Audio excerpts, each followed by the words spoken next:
Je lis du livre de Esther, chapitre 5, au verset 2, ce qui suit.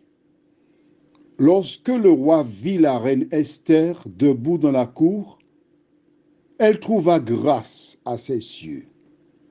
Et le roi tendit à Esther le sceptre d'or qu'il tenait à la main.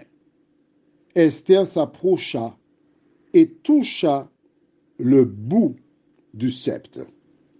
Prions. Notre Seigneur et notre Dieu, nous sommes heureux de revenir vers toi en cet instant pour te dire merci.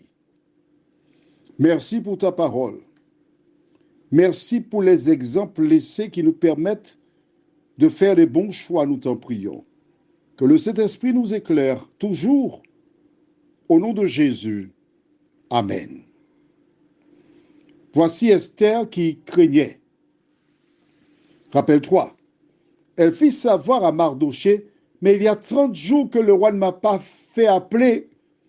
Je risque de perdre la vie si je vais là-bas.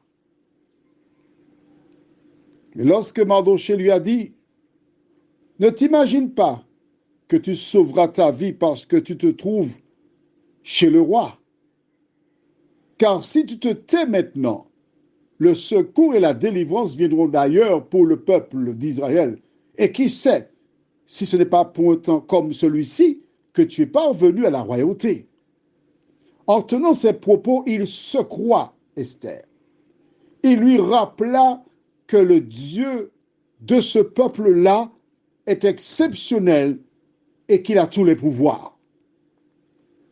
Grâce aux propos de Mardochée, elle retrouve à la foi. Nous avons des personnes qui tiennent des propos qui détruisent des foi. Quelquefois, bien des fois. Mais là, Esther retrouve à la foi. Deuxièmement, elle invita les Juifs qui étaient à Suse de rester sans manger, de jeûner pendant 3 jours et de prier. Et toutes ces personnes firent monter vers Dieu des prières ferventes. Ce récit nous apprend que lors des difficultés, des soucis, des alarmes, notre seule solution consiste à nous tourner vers Dieu, qui seul donne des réponses positives à toutes celles et ceux qui se confient en lui. Esther prépara ses vêtements. Elle se prépara physiquement, mentalement. Elle fit toute espèce d'exercice pour masquer la peur, afin d'être agréable, parce que l'homme regarde à ce qui frappe les yeux. Elle partit en priant. Et quand le roi aperçut dans la cour Esther, la Bible déclare qu'elle trouva grâce, c'est-à-dire qu'il a été obnubilé encore. Elle était beaucoup plus belle que par le passé parce qu'elle était en contact permanent, direct avec l'Éternel des armées, par la prière.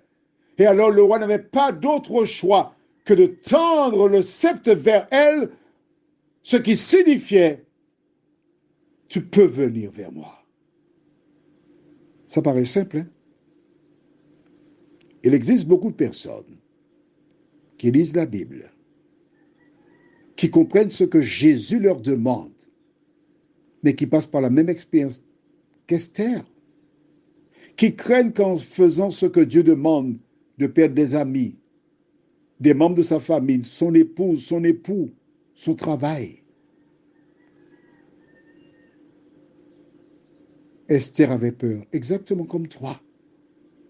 Mais elle a vaincu la peur parce qu'elle savait que l'Éternel était avec elle.